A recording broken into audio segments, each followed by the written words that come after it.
Hello, my name is Chih-yu Shih. I teach international relation theory, cultural studies, and the anthropology of knowledge at National Taiwan University.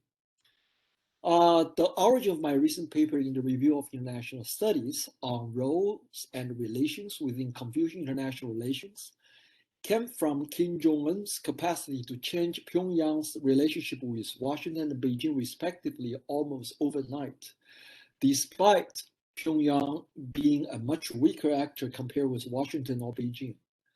That was in 2018. His success reminded me of Fred Charles Eichley's little book entitled Every War Must End. I immediately thought of an analogy, something like all uncertainties must end or must be made to allow the coexistence of all. The analogy is related to the Confucian wisdom that all living things and their derivatives are bound to be related. Accordingly, all countries are related. That means that it is impossible for one country to do something to another without this simultaneously affecting the first country. In the long run, people must figure out how all of those seeming strangers they encounter in their lives can coexist.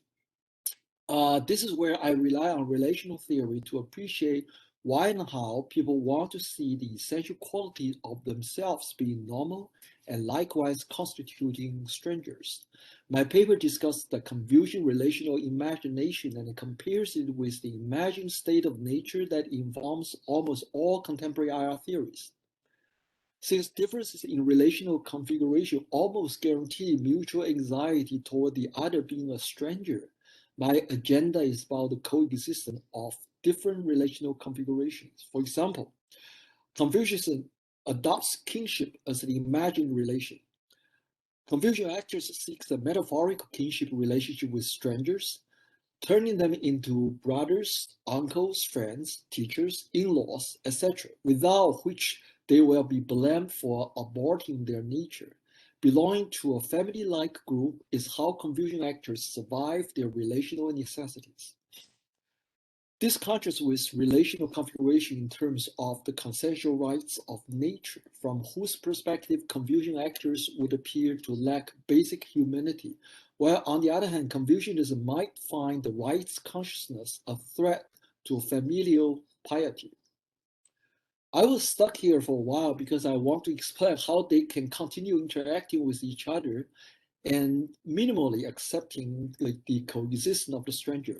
I then turned to role theory. Role theory lays out how roles are made and taken to facilitate the socialization of new members into the existing relational system. I then introduced gift giving as a role-making mechanism for Confucianism to oblige strangers to accept the kinship metaphor. Once related by imagined shared blood, they are exempt from mutual scrutiny of religion, humanity, or customs. As such, aliens achieve coexistence in a kinship role without being obliged to transform their institution or belief, and this role-making process is usually bilateral. The tradition of social contract reversely attends to the rights of nature and interrogates the identities of the strangers accordingly.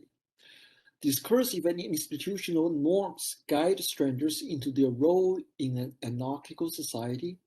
Compliance and self-restraint in terms of these multilateral norms and rules overcomes strangeness and provides security.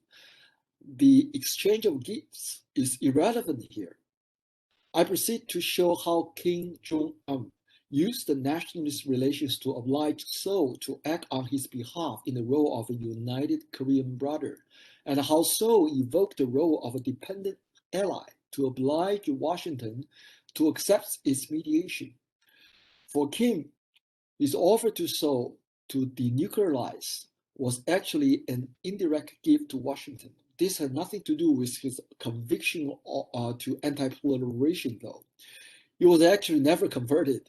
Nevertheless, the norm of anti-proliferation and the gift of denuclearization overlapped.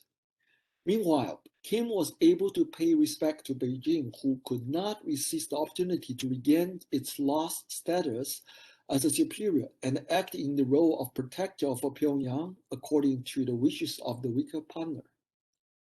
All of these things or bilaterally executed one after another. Even so, they dealt with Pyongyang to be accepted by the world and Washington's enforcement of anti-proliferation, both being multilateral agendas.